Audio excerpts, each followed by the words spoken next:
in the battle between the being and the mind. The enemy, the mind, must be defeated so that we can reconnect to the essential self that we were, we are, and evermore shall be. This is the heart of the matter that my special guest, Brad Blanton, is here to share. Dr. Brad Blanton is a psychotherapist, a stress management expert, and author of the best-selling book, Radical Honesty: How to Transform Your Life by Telling the Truth. Brad Blanton is obsessed with getting beliefs about beliefs out to the world, and that is that we need to break the mind's hold over the spirit and come to our senses. Welcome, Dr. Blanton. It's so nice to have you here. Thank you. You say in the book that indirect anger is also the problem of the age, because if we don't express the anger, it's going to go all other places. Yeah. So what are the ways we can deal with anger? Well, whenever you get mad at someone for something that they did, the first thing you have to do is to face them and tell them about it. Face to face? Yeah. And what if you can't? Well, if they're dead, you need to see a therapist so you can work. If they aren't dead, then you can go look it up. It's scary. It's scary to tell someone. That really is a scary process. It is scary. But it's scary mainly because we've been taught we're supposed to dance on eggshells all our life and never say anything that offend anybody. And get a reward for it. And make sure... See, I didn't tell you I was angry. Right. That, you know. So you ought to be grateful. That's right. And also, we should never hurt anyone's feelings. I recommend that you hurt people's feelings. And I recommend that you offend people, but that you stay with them until they get over having their feelings hurt. And you can get over it in a short period of time. You can get over being offended. You can get mad and get over it in a very brief period of time. So you just stay with, you don't do a drive-by, I resent you for this thing, take off. You go ahead and deal with it and stay with them. So you can get really mad at somebody and get over it completely in 15 minutes. And if it's an affair you've had or something like that against your partner and you haven't told them, that may take a couple of months. But most anger is very small-time stuff, and we're all very, very petty. We all have all kinds of ideas and ideals that other people are supposed to live up to. What if you have an old boyfriend, or what if you have an ex-husband and you never quite told them how you felt? You mean you call them up and you make an appointment and you really should speak it out with them? Yeah. Wow. I do this 8-day workshop called the Radical Honesty Workshop, or the Course in Honesty it's called now. And what happens is that 16 people get together on a Saturday morning and they make an agreement that from then until the following Sunday, 8 days later, they'll tell the complete truth. And what we do in that workshop is we do yoga for an hour a day because it has to do with learning how to pay attention. We meditate twice a day because it teaches you how to pay attention. We practice radical honesty because it's a kind of a social meditation to teach you how to get out of your mind, because you just give up worrying about what other people think because you're going to tell them everything anyway. It's up to them. And what happens in that group over the course of the 8 days is that people get more and more revealed and get more and more information about each other. One thing is everybody tells the whole story of their life in their videotape. They get an hour and they're cued every 15 minutes, 15, 30, 45 minutes now. And they agree to answer all questions that arise from the telling, honestly. And so everybody tells everyone else the whole story of their whole life. And then we process it the next day. We talk about people's life stories the next morning. About 4 days in the workshop, or 5 days, everybody takes off all their clothes and sits in the room naked with everybody. Stands up one at a time, They stand up one at a time and they're videotaped talking about their body. They say what they like and what they don't like about their body. Wow. And they tell their sexual history. They say when they first found out they were sexual, when they first masturbated, when they first had sex, how many people they've had sex with, whether they did it with animals or vegetables or minerals or whatever they happen to do. And they have to stand up there talking until none of us feel like they're embarrassed anymore. Wow. And then the next day we review the videotape. So they sit next to the TV and watch themselves talking about their body, see their body on TV, and see how they reacted, and see everything about their story, about their own sexual history. So by the time you've been in that group, like 7 or 8 days, you really get to know people pretty well. And you feel like they get to know you pretty well. And what happens in those groups is that everyone falls in love with everyone else. Everyone gets this sort of, the very person, the first day they came in and said, well, I don't like her, she's a bitch, I ain't do with her. All right, that guy's, he's boring. 5 to 6 days in the workshop, you go to that very same person you categorize that way with your mind. You put your arm around him and say, You've had a lot of courage, and your life's been a lot like mine, and I really appreciate you for your struggle, and I love you. Because everyone falls in love with everyone else whenever they're not pretending anymore. Pretending. Because what naturally arises from authentic contact with another person, where you're really sharing, what naturally arises is a compassion that's natural for us. We actually are naturally compassionate if our minds don't get in our way. Wonderful. Wow, you know, that's amazing. I think that what we're working on now is a way to have the world be organized this way. Because Marianne Williamson, in her great book, The Healing of America, she says if you take the 6 billion people that are on the planet right now and you put them in a room and there's 100 people in the room, or it's a village of 100 people, this is what it would look like. 80 of those people would be inadequately housed, meaning the housing they have wouldn't sufficiently protect them from the weather.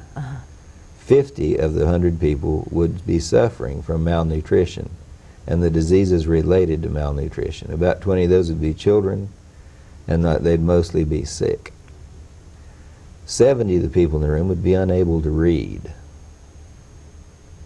There would be about maybe 14 white folks, about 9 Africans, and about 57 Asians, and that's about the ratio. And what really is striking is that 6 people in the room would control more than half of the world's resources, and all 6 of them would be citizens of the United States.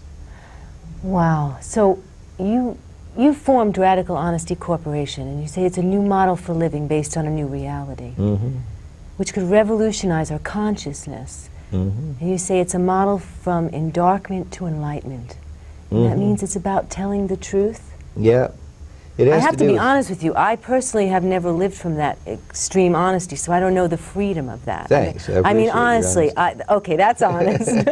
I mean, I'm trying to, and I'm aware of it, especially after reading your book. You know, I see where, because you could really get sick, Dr. Blanton, couldn't you? You speak about that. Actually, you say 53% of our disease is caused by our lifestyle, which is caused by stress. Yeah, what happens is that people who are living in their minds can exclude contact with other people, so that we don't really ever have any authentic contact.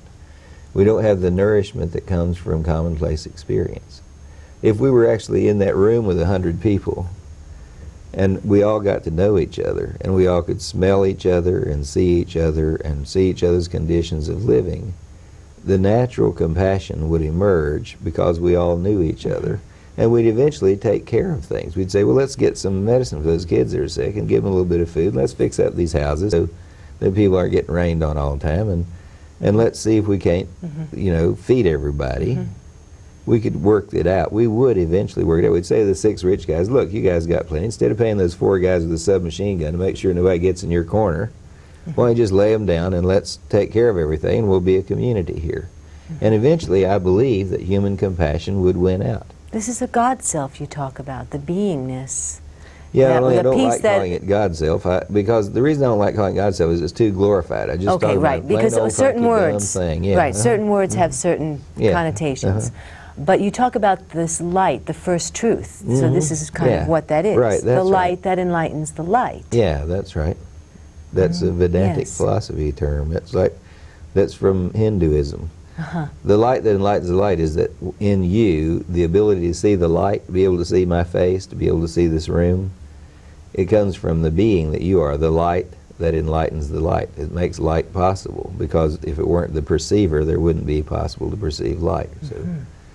And I'm saying that is a very dumb thing. That's just basically like looking at you and you looking at me, and that's it. It's like a presence.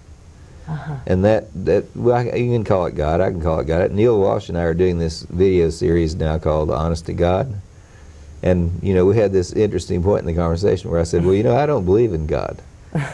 I have an experience of God, but I think believing in God gets in the way. He says, well, I don't believe in God either. Now, Neil Donald Walsh says, that's amazing. That's funny. Now you're talking He said, I know God, but I don't believe in God. So we're trying to talk about the difference between belief and knowing. And in his dialogue, when he's talking about his questions that come as his mind inquires, the answerer is him answering from being, from noticing, rather than from thinking. And what we're trying to talk about is how would we reorganize the world so that natural compassion would emerge. See, when there's 6 million of us, 6 billion of us in this particular condition, it's very easy for us just to forget about all those people that are that way, who are worse off than we are and so forth. We don't have to have anything to actually trigger our compassion.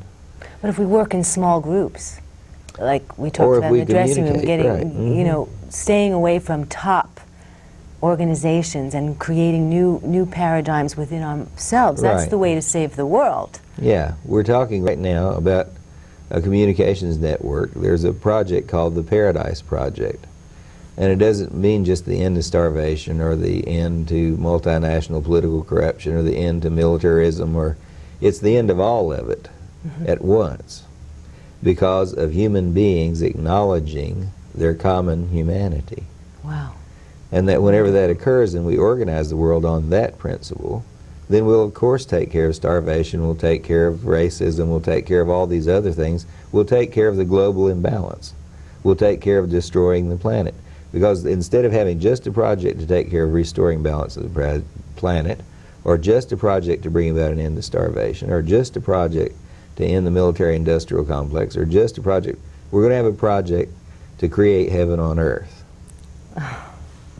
And that's what we're about. And radical honesty is the method through which heaven on earth can be created, because it's the meditation that people do with each other that's done out loud and publicly, rather than the private meditation where you withdraw into yourself. Right. You also have a book about parenting, making creators. I'm working on a book called is- Radical Parenting, How to Raise Creators. Right. And So it's- another book called The Truth Teller, Stories of Success by Honest People. It's a whole bunch of stories, kind of like Chicken Soup for the Soul.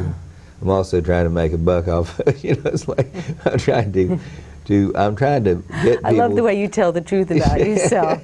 You say you're a man who's this whole mess, and you're a pathetic being, and Right. you're an anti-moralist, and you want to be a savior. Right.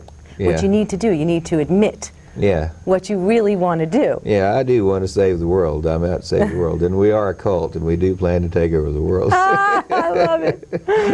On that note, we ran out of time. I cannot Okay. believe how fast this was. Well, thanks. That Well, was it's fast. really, It's lightning. really a pleasure Thanks. to learn all this. And I so loved your book, Dr. Blanton. It's Thank really you. enlightened my life and take me from endarkment to enlightenment. Thank you very Thank you much. so much. And this is Audrey Hope with Real Women, dedicated to life-altering perspectives that can transform our world. And as Nietzsche said, it is, I have the quote right here, which is so, so beautiful, that maturity is having found once again the seriousness we knew as a child. Thank you so much. If you call to the wind for the answers you still haven't found inside the